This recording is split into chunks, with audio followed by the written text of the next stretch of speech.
This slide on chemical reactions. In a chemical reaction, we have combustion. Combustion is the burning, is the consumption of carbon plus oxygen to produce carbon dioxide. That's for complete combustion. For incomplete combustion, it's what? Carbon monoxide. We prefer to get carbon dioxide, therefore we make sure that we have excess oxygen. Here, this is the symbolic way of looking at it in terms of the particulates. So in the micro scale, we have the burning coal. On the symbolic, we have the C plus O2 giving us CO2. And on the particulate, we have one atom of carbon and two atoms of oxygen. We know the oxygen is diatomic, therefore it's O2, and we get carbon dioxide. A chemical reaction is characterized by the rearrangement of atoms when they're reactants to products. So on the left side of the equation, we have the reactants, okay? And on the right side of the equation, we have the products. We always have reactants going to products, okay? On the reactant side of this one, we have, how many reactants do we have on this one? 2, all right? We have carbon plus oxygen. How many units of carbon do we have? 1.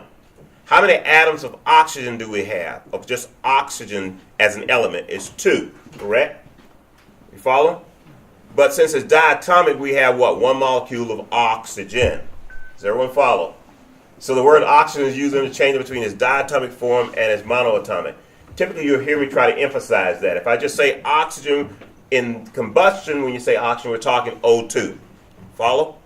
All right. So here, so we have these 2. So if we count up atom count, we have 1 atom of carbon, 2 atoms of oxygen. Right? Does everyone follow? And on the right side, we have what? 1 atom of carbon and 2 atoms of oxygen. Therefore, this equation is balanced. All chemical reactions must be balanced. You must learn how to count the atoms, and that's what we do. You can simply count them on your fingers and your toes. You won't need a calculator. Got it? So we take these reactants and they go to products. And again, in this case, it's combustion. By the law of conservation of mass, we cannot create any more mass on the right side than we put in on the left side. So the mass of the reactant must equal the mass of the products. Occasionally, however, we can't collect efficiently the mass of the products.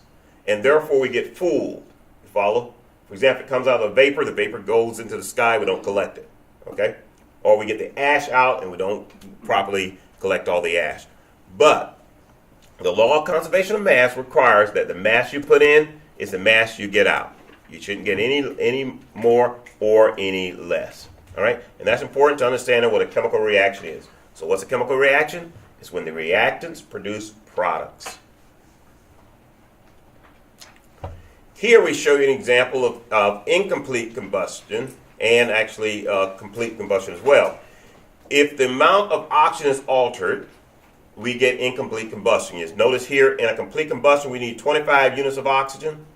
And oxygen in this case is diatomic, right? In its natural state it is O2. It's a natural diatomic. And we get out, what? 18 units of water, 16 carbon dioxide. Notice here we can get 16 units in the incomplete combustion. We still get 16 units of the first species, but this is what? A deadly gas. That's because we use less oxygen. So what we do, we pump in more oxygen by stoking the fire, okay, and we get better burn, okay? So everyone follow. So you'll need to know the difference between complete combustion, produces carbon dioxide and water. Incomplete combustion produces carbon monoxide and water. We will practice balancing equations either this week. If we don't, it won't be on the exam. Anything that I don't do today will not be on the exam. Please, nobody panic, nobody sweat. Okay, got it? If I don't cover it, it will not be on the exam. Okay? So, we have to verify that both equations are balanced. How do we do that? We simply go to the left side and count everything. And watch the math, folks. Here's how we do it. How many units of carbon is in this? 8, right? But there's a 2 in front of it. You do the math. 8 times 2 tells me 16. So everyone follow what I just did? You simply do the math. Don't try any more tricks. If your math is weak on this regard, there's a math center. Go see it. They'll show you how to do it. Or Google it. Find a YouTube. It'll show you how to do this. I'm gonna post some slides on this for you later today or tomorrow, so they'll be posted. So if we got 16 carbons here, we go on this side, we have what? 1 carbon here times 16, we're good. Here we have 2 oxygen, but it's 2 times 25 is what? 50. Does everyone follow? Does everyone see what I'm doing? Just follow the math. 16 times 2 here gives us some large number, right? 32. Did I get that right? Yep. Yeah. And over here we have 18, works 18 times 1 gives us 18, adds up, we get our 50 units. So everyone see how we do that? Okay. So you want to practice that and take a look at that. I think some of your homework lets you do that as well. But unfortunately, the way snow days pushes around, we're not quite in sync. Similarly here, you'll check hydrogen there as well. So the real bottom line is that chemical reactions need to be balanced. They will balance themselves, actually. But you'll need to do the counting for them. All right, got it? Vehicle emissions is something that most countries are concerned with. The United States is certainly concerned with it. So this just shows you what's happening in emission, because you're burning your vehicle, and this you like to use what? Equation 1. Does everyone follow? Octane plus 25 units of oxygen for complete combustion. This is your octane gas, and this is when your vehicle is running well. Equation 1 represents my avalanche. I keep it well tuned because I like to ride. This is number 2. Okay? This is a non-well tuned. This engine is not well tuned. The U.S. government would like for us to do equation 1, well tuned. And so these are kind of exhaust emissions here. We're not gonna go. You're not gonna be held accountable for knowing what these numbers are. The bottom line is this: the emissions for U.S. vehicles has been improving. Okay, that's the bottom line. So the emissions have been going down, which means an improvement. We're getting better. That is the bottom line. Okay, so we're not only getting better at the efficiency of the devices, but the utilization. So there's 2 things that go into making this number work. One is the efficiency of the device or the instrument, the vehicle, the engine. And the other is how often we use it. How often do we idle? I mean, you notice many of the vehicles now, when you pull up, newer cars, they go into this auto idle thing. Okay, it drives people like me to like to sit there and go, while we're sitting at McDonald's. You just want to kind of let them know you have a truck, right? Okay, but that's kind of putting more emissions to the atmosphere than we really need. You follow?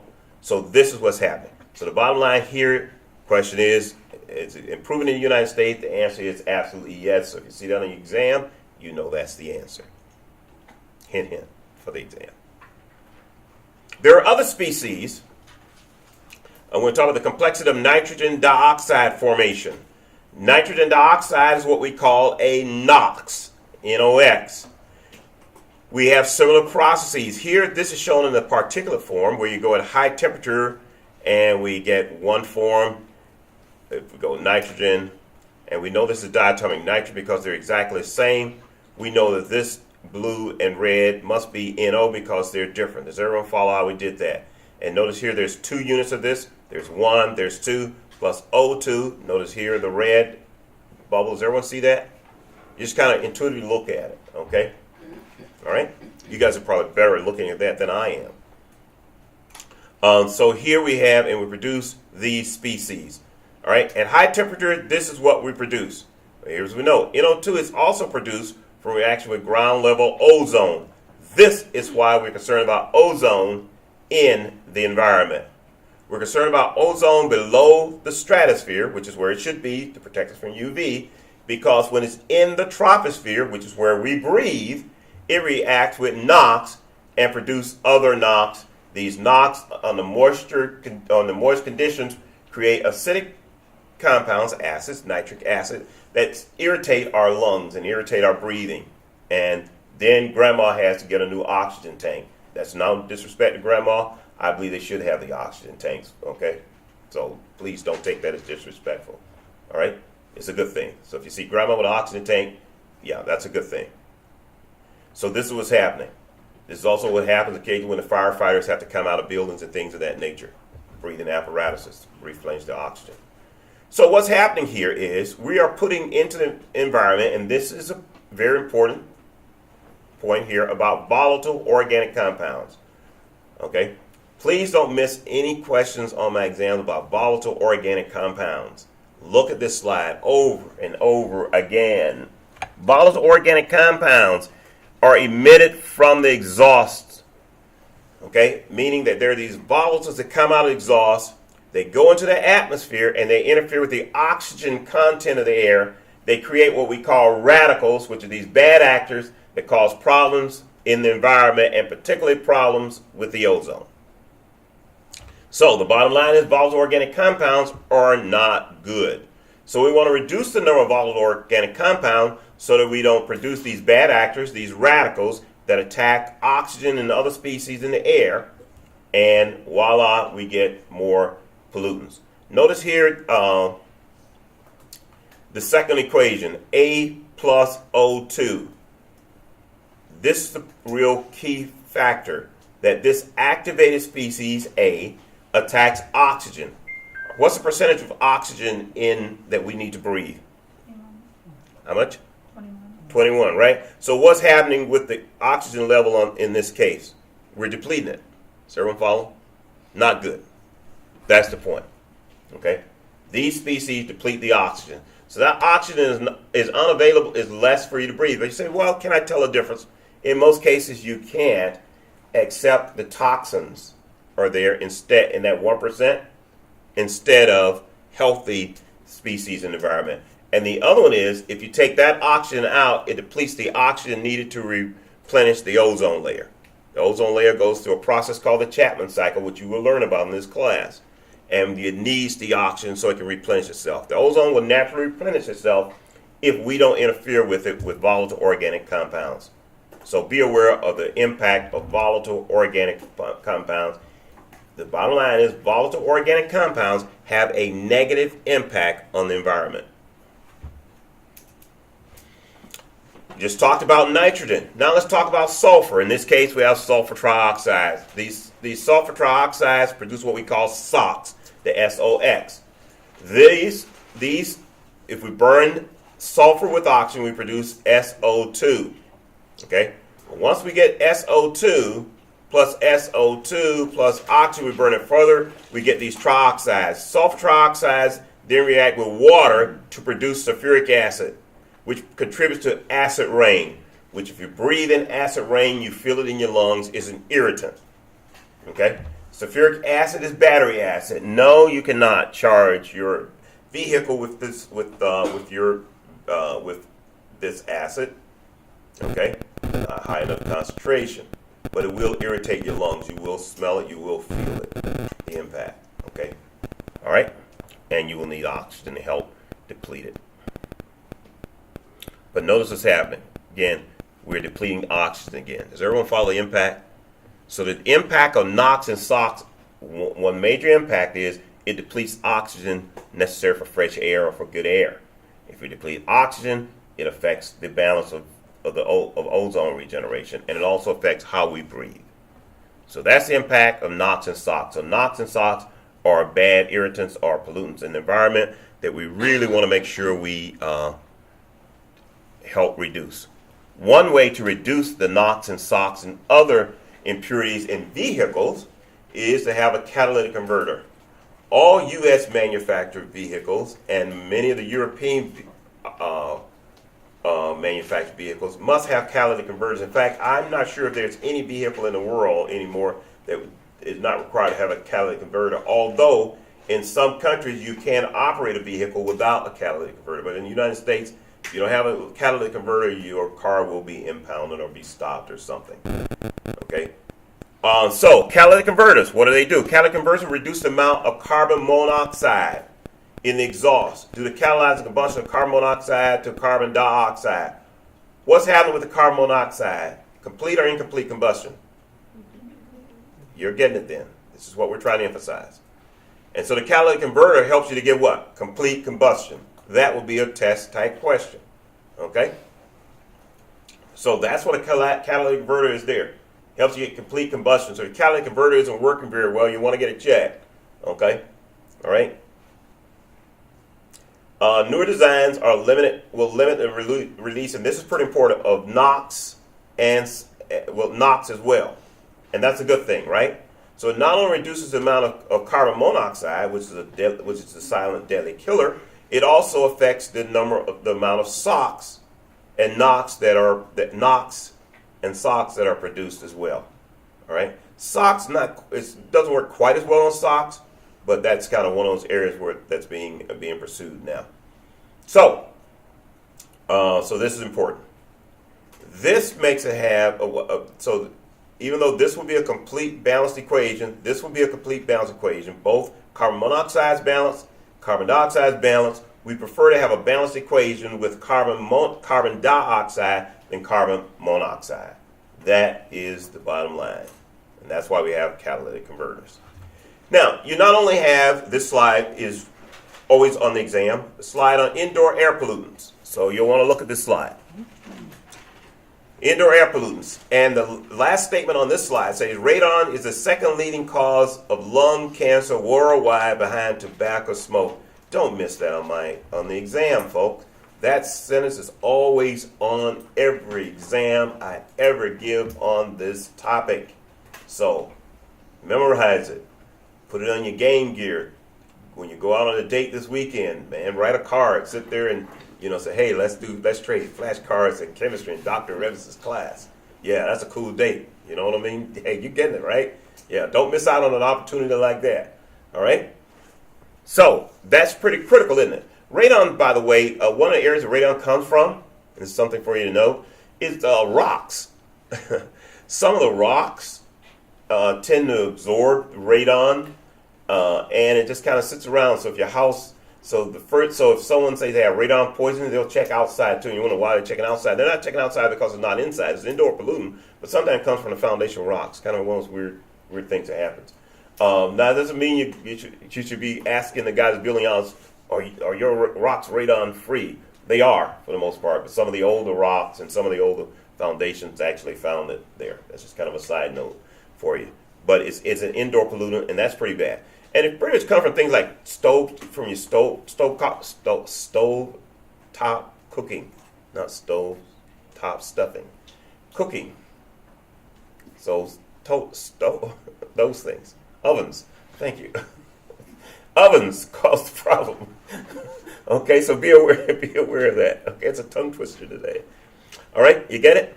And also we like to do things like burn these cool candles and things of that nature. So sometime when you've done that, and there are these essential oils that people love to do and put the aromas, that's cool, but occasionally you want to just use some fresh air, folks.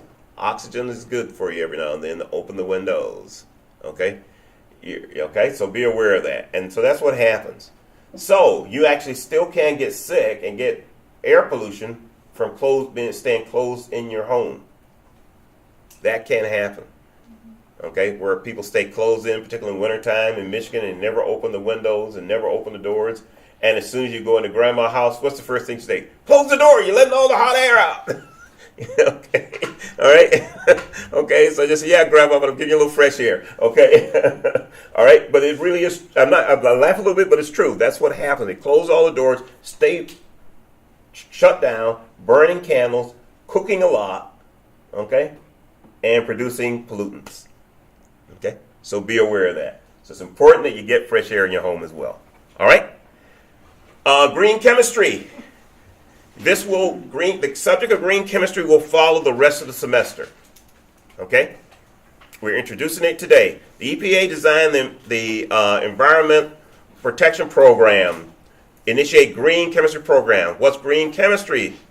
Produces and uses less energy, creates less waste, use fewer resources, and use renewable resources. That is what green chemistry is about. It's designed to reduce pollution. This is normal and natural for you guys, okay? For your generation, none of you have ever seen where we don't recycle. Maybe a few of you maybe, okay? But you guys have always recycled. Does anyone not remember recycling, right? Every remember you always had a recycling bin. That's just it, okay? Some of us grew up in a generation where if you're riding down the highway, yeah, this is going to sound really kind of bad, right? You just finished your favorite McDonald's. Okay, you didn't finish, but everybody in the vehicle finished it, right? And why are you going to wait with that bag and carry it any further? You just let the window down, throw the trash out. Yeah, look, it's like, she's like, what? Guys, yeah, it was that bad. Okay, all right. So, but you guys are a lot better at that than prior generations. Is the point I'm making. So be aware, green chemistry is good and a healthy thing for our environment. So as often as you can, recycle, check the recycling rules and things of that nature. It helps. But the purpose of green chemistry is to make sure we use less energy, less waste, fewer resources. Don't waste the resources. Don't just have the water running for the sake of running. Renewable resources. Here's an example. Plastic synthesized from renewable resources instead of fossil fuels. Fossil fuels mean you dug it out of the ground somewhere. It's oil. Okay? So you want to finding ways to make plastics out of renewable resources. Real challenging issue. Paints that contain fewer volatile organic compounds. That is critical. Okay? And most of the paints now reduce the number of volatile organic compounds, meaning that previously you would paint the wall and the volatiles would come out, okay, and you would sit and you would breathe them a lot. So reducing that, okay? All right?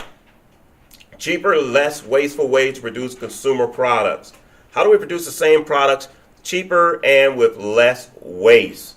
That is important. And eliminating the use of organic solvents. That is a big push. Back to water. Let water be the volatile that comes out instead of organic solvents. Because the organic solvents go into the air. We can't destroy nor create matter, which means it is here. It doesn't go away. Just because you don't smell it doesn't mean it's not there, right? And just because you do smell it doesn't mean it's toxic, but it can be an irritant. But once it's in the atmosphere, it stays in the atmosphere. You're going to learn later what happens to that. And what happens to it isn't good for the environment. And then removing arsenic from the touchscreens or portable electronic devices. What's being found is that for the few cell phones that are recycled, there's only a few cell phones that are recycled. So for the greater than 90% that aren't, they're discovering that arsenic's leaching out into the landfill. Does anyone know what happens to it once it leaches out into the ground? Anybody know what happens? Where'd it go? What did someone say? Water. Who said that? Yeah, water. We get to drink it right back. Get it? Groundwater. It doesn't all get filtered out in many cases. Okay? So you want to be aware of that. All right? So these are things that's happening to create green environment. There you have it, folks. We finished chapter 2. But